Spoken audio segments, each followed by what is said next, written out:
नमस्कार दोस्तों, बाबा साहब पीसीजी न्यूज़ में आज हमारे बीच में ज्योतिषी राहुल भारद्वाज जी बने हुए हैं। उनसे हम करेंगे बातचीत। और बातचीत जो करने का जो हमारा उद्देश्य है, भारत के युवा जिस तरह से चकाचौंध भरी जिंदगी में भाग रहे हैं और भारत की जो संस्कृति है उससे को कहीं न कहीं वो अपनी नज़रों से धूमिल कर रहे हैं। और ज्योतिषी से बातचीत करने का जो हमारा इंटरव्यू आज जो इनसे हम करेंगे, हमारा जो आज का जो इंटरव्यू का जो उद्देश्य है वो यही है कि भारत की जितनी ये संस्कृति है उसको बनाए रखें और जो है ज़्यादा से ज़्यादा इसका अनुसरण करें और अपने जीवन में इसका लाभ उठाएं। तो ज्योतिषी से हम जुड़ते हैं राहुल जी से। राहुल जी नमस्कार जी। नमस्कार जी, राम राम। चैनल पे स्वागत आपका। धन्यवाद जी। सबसे पहले आपको प्रणाम पीसीजी न्यूज की तरफ से। जय सिया राम। अपने एक बार गुरु जी का नाम बताइए। ये जी स्वर्गीय श्री हनुमान प्रसाद आचार्य जी, जो सत्यनारायण साहू महाविद्यालय भैल के संस्थापक थे, वो मेरे दादा गुरु जी हैं। और श्री कुंदन लाल आचार्य जी, वो मेरे गुरु जी हैं, जो कनीना के हैं और भैल के पास रहते हैं। उनसे मैंने ये शिक्षा प्राप्त की है जी। तो ज्योतिषी जी, ये आप सबसे पहले हमारा जो क्वेश्चन होगा जो जनता का ये होगा कि जैसे आज अभी जो महीना लगा हुआ है वो मड़ का महीना है और इस महीने में जो है व्यापारी वर्ग है वो काफ़ी मतलब हताश होता है कि ब्याह शादी का जो सीजन है वो नहीं चल पाता। तो ये मड़ का महीना किस लिए लगाया जाता है? हर साल लगता है ये, तो ऐसा क्यों है? ये जी ज्योतिष में 12 संक्रांतियां होती हैं जी, मतलब 12 राशियां होती हैं। और सूर्य देव भगवान एक एक महीना हर राशि पर गोचर करते रहते हैं। ये जब भी गुरु की राशि मतलब धनु और मीन राशि में गोचर करते हैं तो मड़ मास लग जाता, मतलब गुरु का बल कम हो जाता। और हिंदू धर्म में कोई भी मांगलिक कार्य करते हैं तो गुरु को बलवान होना जरूरी है। तो सूर्य का इन गुरु की राशि पे आने पर उसका बल कमजोर हो जाता, इसलिए जो भी धार्मिक अनुष्ठान पूजा पाठ मांगलिक कार्य हैं उन पर विराम लग जाता है, इसलिए ये मड़ मास का महीना कहा जाता है। तो ज्योतिषी जी, आपकी नजर में ज्योतिषी क्या है? ज्योतिष वो होता है जी, जो ये जनता है तो ज्योतिष के पास जब ही जाती है जब वो समस्या से घिरी रहती है।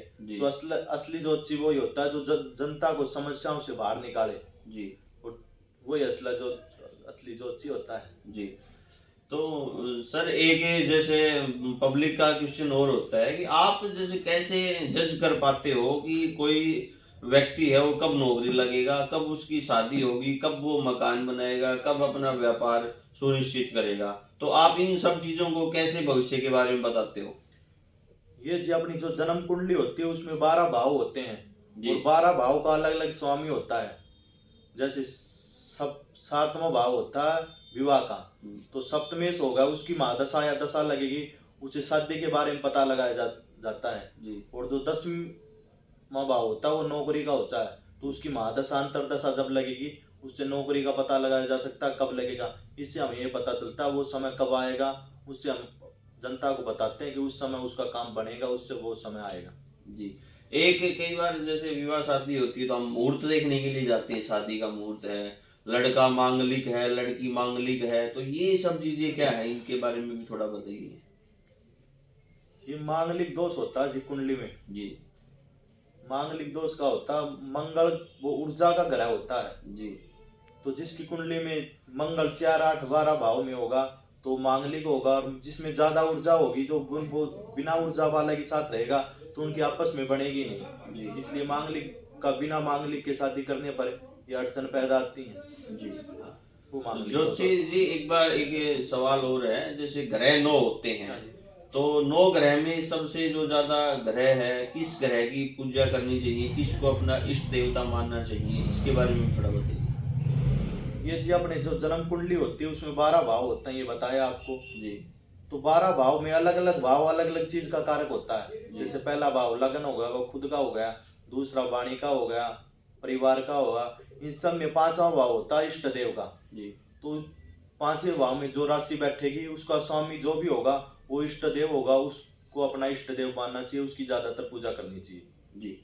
एक सवाल और है हमारा, जैसे बच्चा पैदा होता है घर में, तो जैसे हम पंडित जी के पास जाते हैं तो वो बताते हैं ये लोह का पाया है, ये सोने का पाया है, ये चांदी का पाया है, तो ये क्या है, थोड़ा इसके बारे में बताइए।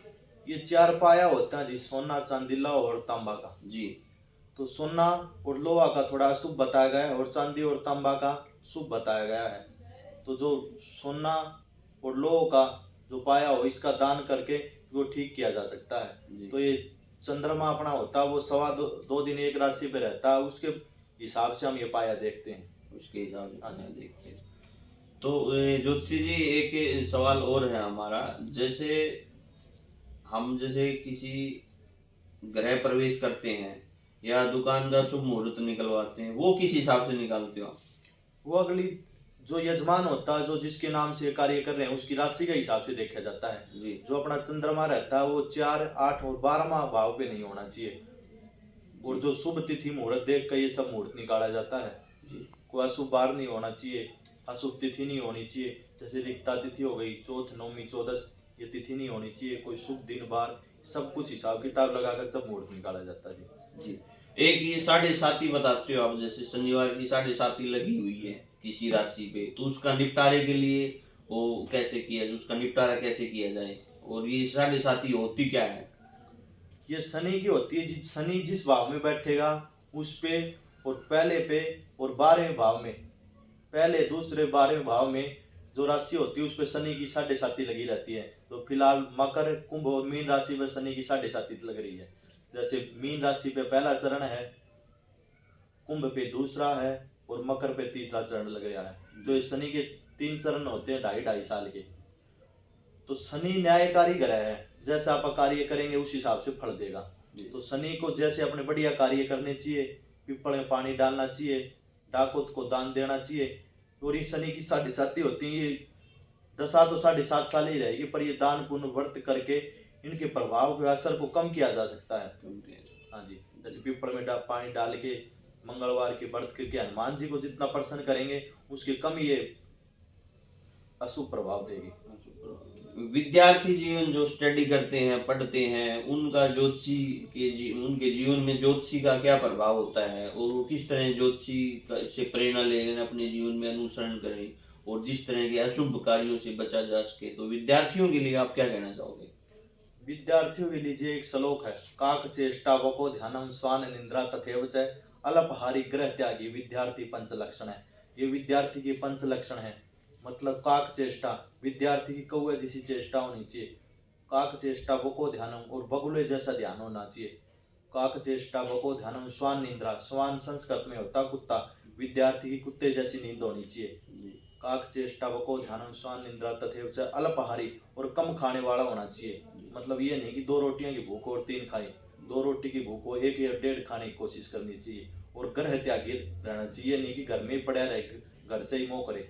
जी कुछ पाने के लिए कुछ खोना ही पड़ता है, इसलिए घर भी त्यागना जरूरी होता है। तो ये विद्यार्थी के 5 नियम है। जो भी विद्यार्थी इन 5 नियमों का पालन करेगा वो उसको ब्रह्मांड की कोई भी शक्ति ताकत उसको सफल होने से नहीं रोक सकती। विद्यार्थी के लिए यही 5 नियम है, इनका अनुसरण करें। जी। पूजा पाठ तो हर कोई व्यक्ति कर लेता है, लेकिन पंडित जी को ही मतलब क्यों बुलाया जाता है? ये जी एक श्लोक है, दैवाधीनम जगत सर्वम मंत्राधीनम देवता तई मंत्रा विप्रम जानंती तस्मात् ब्राह्मण देवता। इसका अर्थ है दैवाधीनम, ये जितना भी संसार है देवताओं के अधीन है, और ये देवता मंत्रों के अधीन है। और इन मंत्रों का लय स्वर उच्चारण ये ब्राह्मण ही अच्छी प्रकार से जानते हैं, इसलिए इन देवताओं को ब्राह्मण कहा जाता है। और जो ब्राह्मणी पूजा पाठ करते हैं वही फलीभूत होती है, इसलिए पूजा पाठ अनुष्ठान ये ब्राह्मणों से ही करवानी चाहिए। जी। तो सर आपने बातचीत की, बहुत बहुत धन्यवाद। धन्यवाद जी आपका भी। ये आचार्य जी थे हमारे मध्य में, और हमने सभी जो पहलुओं पे बारी बारी बातचीत की। कोई भी क्वेश्चन आपका छूट गया हो तो आप कमेंट बॉक्स में अपनी राय आप अवश्य दे सकते हो, और जो सवाल है अपने आप कमेंट बॉक्स में डाल ले। इस वीडियो को आप शेयर करें, और खबर अच्छी लगी हो तो चैनल को सब्सक्राइब करें। मेरे सहयोगी कैमरामैन के साथ मैं जितेंद्र लखेरा, बहुत बहुत धन्यवाद। जय हिंद, जय भारत, जय हरियाणा।